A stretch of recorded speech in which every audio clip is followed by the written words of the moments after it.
guys. Thanks for stopping by. Tuesday. Whoop, the dog just got the camera. We'll start over again. Hey guys, thanks for stopping by.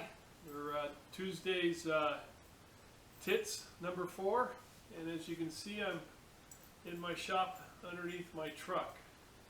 I'm going to cut to a quick photo, and you'll see why I'm sitting under it.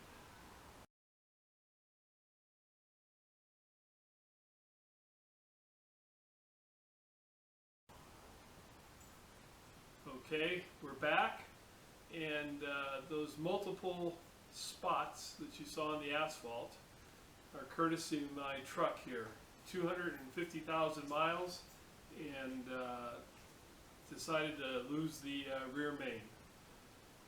So I'm going to end up having to pull the transmission. The rear main seal on these Chevys are, I got my dog down here trying to keep him out of the mud, or not the mud, the oil. Go on, get outside. Go, go, go.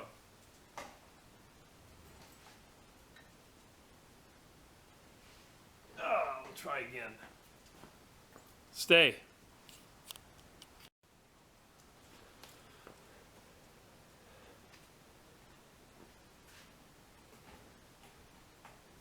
Hey guys, it's Chuck. Thanks for stopping by my channel. This is number 4 of my Tuesday episodes, Tuesday's Tits. Today we're going to be talking about my truck, hence I'm sitting under it.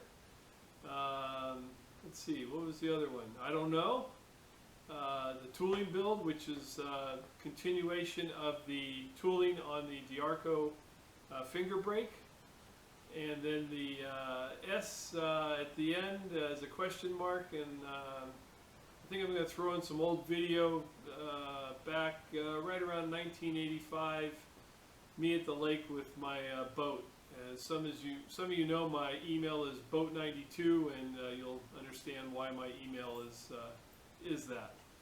So anyway, I'm under the truck here, and it's 250,000 miles on it. And it's lost the rear main seal, and you can see the mess that it leaves. So later this week, my buddy's going to come down, and we're going to end up pulling the transmission out of this. The rear main is serviceable. The rear main seal is serviceable once the transmission is removed. You don't have to drop the crank. So maybe see a little video of that, but I'll grab the camera and show you underneath here. And I got my buddy Howie in here. I don't know if he's in camera. Come on. Come on. Come on. This boy just can't be without me. Ah, good boy. Okay, let's go. Let's go. That's enough kisses. Let's go. Okay, so there's the back of the oil pan, and you can see some oil. It's dripped off there. So this drive shaft that goes to the transfer case will have to come out. The exhaust will have to be removed so that the transmission can be dropped. And starter back up in there will have to be removed. And of course the cross member here and the cross member there and the drive shaft back there all have to be removed to get to it. The work's one thing. I just hate having to work on an oily mess underneath here, but that's life, and it'll be interesting. And the question will be, of course, will the seal reseal, the new seal, will it create a good seal with that many miles on it? Crank could be walking in there, could be all sorts of issues, but going to give it a try and see if it's salvageable. One last thing, as you noticed, I was sitting on this chair, and I have to tell you, the chair is quite useful for under the rack. I'm going to sit down in it right here, but there's a lot of times when you can't get a vehicle tall enough to be underneath it to stand. Since I'm 6'2", it's really a bitch. So the chair offers the ability to roll around and move wherever you need to. It's pretty simple. Maybe old Double Boost ought to take one to work. Anywho, that's the truck story. Probably hear a little more about it next Tuesday.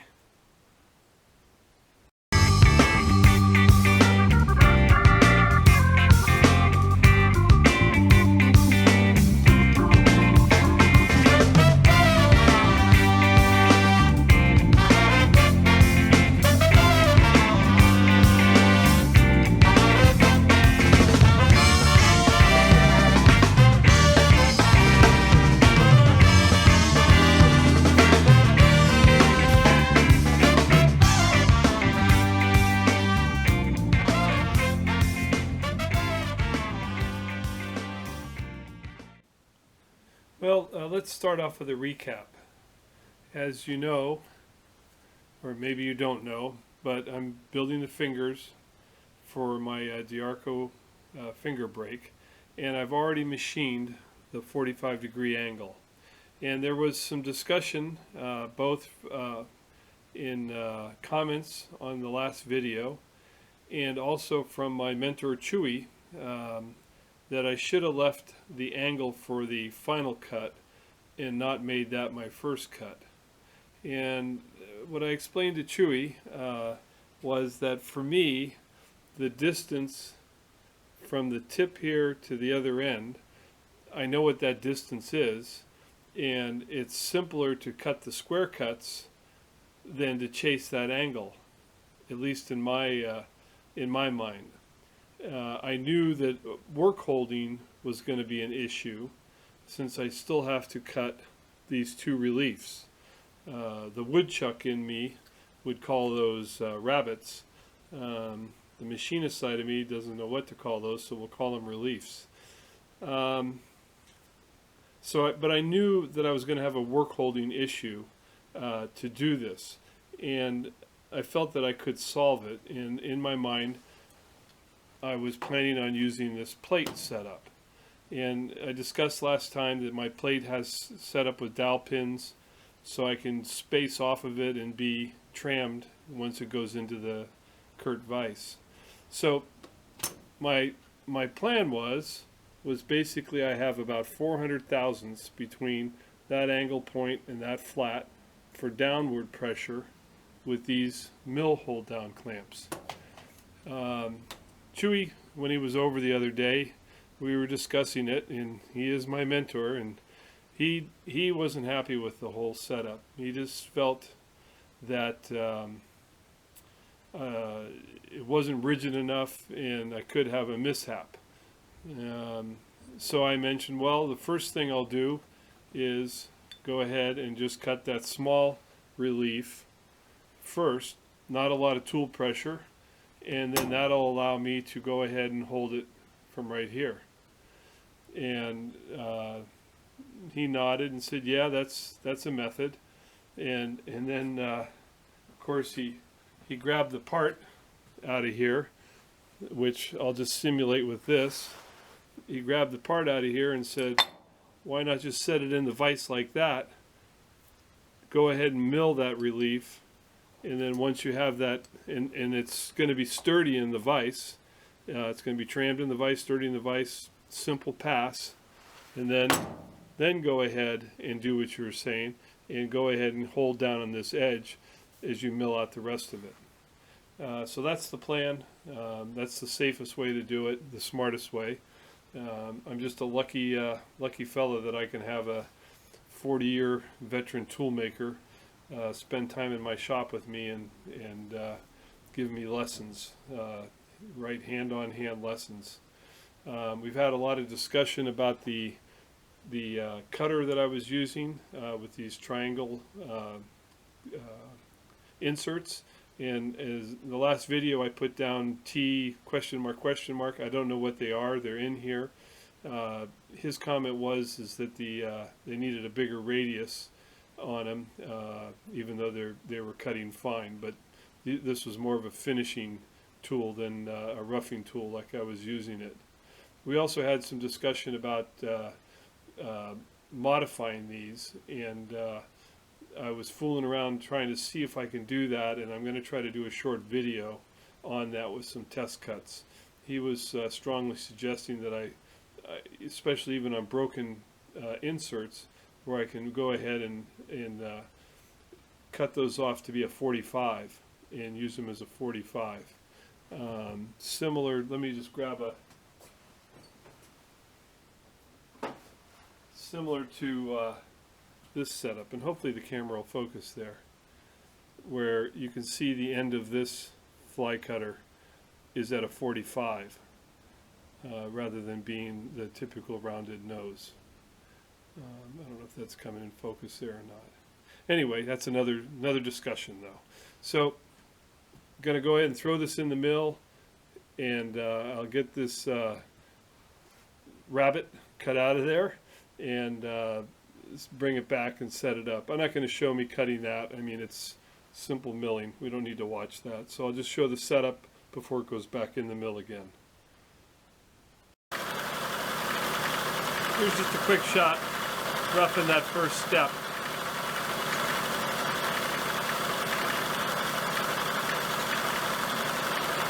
Got a roughing end mill in there for the initial passes. Then we'll clean it up. So here's the setup in the mill. It's trammed in already. It was off just a little bump, and that was it.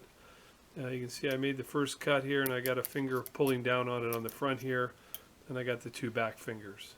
So I'm ready to go ahead. I've got to basically mill out this section about 500 thousandths deep.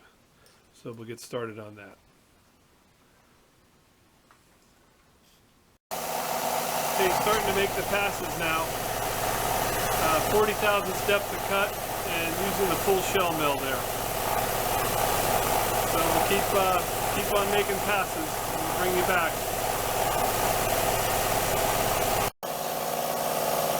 Well, just cutting away, and chips ahoy. We got chips everywhere. But moving along well, and keeping it 40 thousandths depth of cut. Well, I thought I'd do a little cleanup and check to see where I'm at.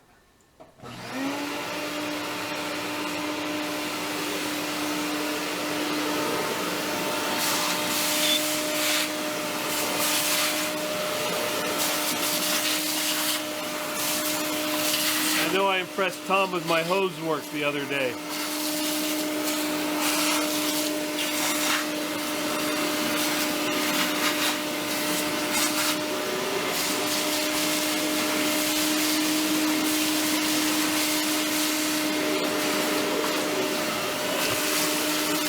Kick the camera. Alright, let's do some measuring. Okay, a little quick measure, and I got about 80 thousandths more to go on the depth, and then I still need to finish this back face. I'm holding away from that right now. Bring it back. Well, I pulled the part out of the off the tooling plate, and it's basically cut to size, ready to go. But I forgot that I wanted to leave it in the plate so I could square up a side on both sides. They are squared now, but they're done with a roughing end mill. So I wanted to clean those up first. Then I would go ahead, section the piece, and then I could turn the piece on side, clean up that edge so I get my sizing, and continue to do the same thing. Quick setup, so I'll have to put it back in the tooling plate here. That's what happens when you get anxious. Just a thought as I shut off the camera like usual. Any of you guys, if you build tooling plates, learn a lesson that I learned, is drill your holes all the way through. I did these all as blind holes, and all it does is just hold all the swarf in there. So it's better to push your holes all the way through, thread them all the way through, and it'll be less cleanup issues when you need to get the debris off the plate. Okay, I got the part back on the pallet, and thought I'd show you this. I think that's in focus. There's a little bozo. I cut the little radius right here with a roundover bit, and got a little aggressive right at the end. So that guy's history. Oh well. All right, simple to set up the part back in the plate since I've got the dowel pins here. It's a couple seconds and it's set back up in square. So I'll go ahead and just clean off these sides and be ready to start making some saw cuts.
Well, while I'm breaking everything down, I thought I'd just mention that I had moved my rear jaw to the back so that I had room to get this plate in there.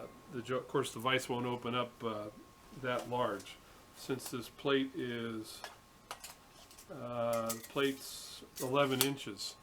So that worked out well to go ahead and move the jaw to the back.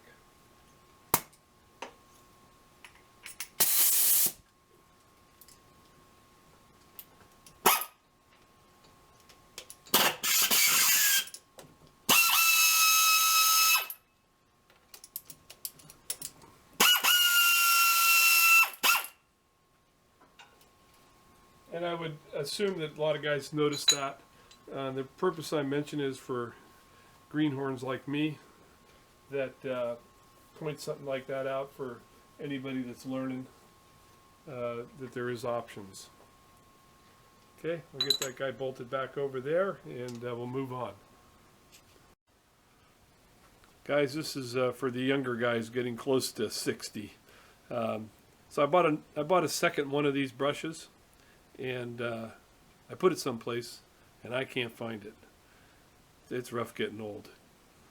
Hopefully my sometimers will kick in and I'll find the damn thing, but for right now, I'm still looking. So I've got it set up in the bandsaw here, and you can see I've got a fixture that I've got holding the part. And it has the part elevated up off the table. After this cut, I'll show you what the fixture looks like. You've seen it before in another video, but it works well for holding the odd parts in the horizontal bandsaw. Just for fun, I decided to check to see how straight the saw cut. Of course, I'm showing it to you because it's cut pretty straight, huh? So you can see it there. It's just showing on the 5. about 2 thousandths there, and about 3 the other way. Not too bad. So just to show you the fixture that's in there right now, get the saw up out of the way.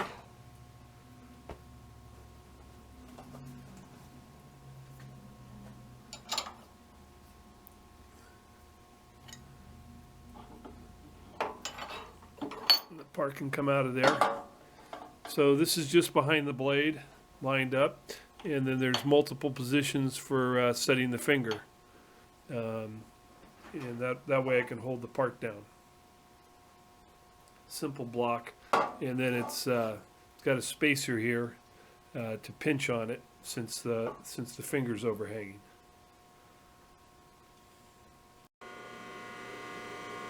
So now I'm just cutting the fingers off and putting them to size. So make a saw pass, clean it up on the mill again, then mark it, make another saw pass. So this is the 1-inch finger. The 1.25 inch fingers over here, it's already completed. So just to clean up, to bring it down to 1 inch.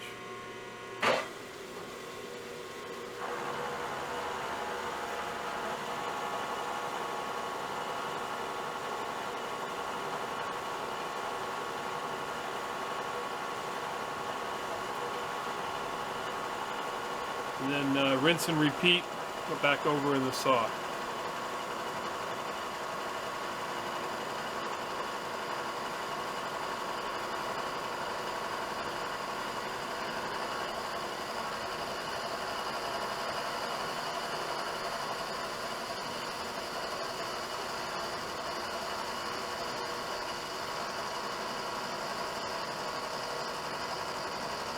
Take it over to the deburring wheel, deburr it, and it's done. So the fingers are built. Was missing a 3-inch, an inch, and a 3/4. And the 1.25 inch, the one I had, somebody had modified it, so I made an extra one to replace that. And then I made an 1.5 inch one that was left out of the scrap. So I got my complete set of fingers now. And then what I need to finish up on is to go ahead and drill and tap the fingers for these angle, these little pieces of angle that hang the fingers. So it's drill and tap for 5/16, 18, and then I'll have to make up these little pieces of angle. I don't think I have the angle, but I can get it set up and get all these holes punched and tapped. So getting close to the end here. Then a little more cleanup. Okay, starting to drill holes. Got the parts set up on parallels. Got to stop in there so my X will repeat each time, and back jaw set at 0 on the DRO, so I can just use the DRO for locating holes in the Y. So just drilling and tapping.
Okay, the fingers are done.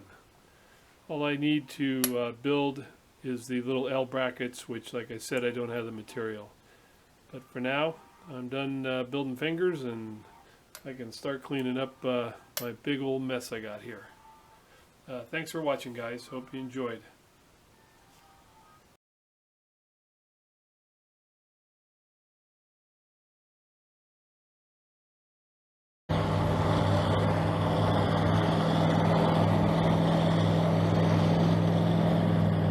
Watch, he'll get perfect water.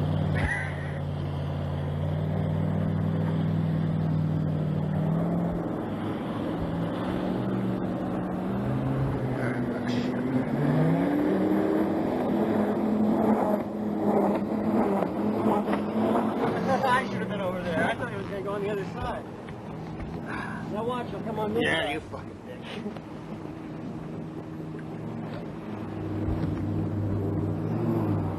And that's close.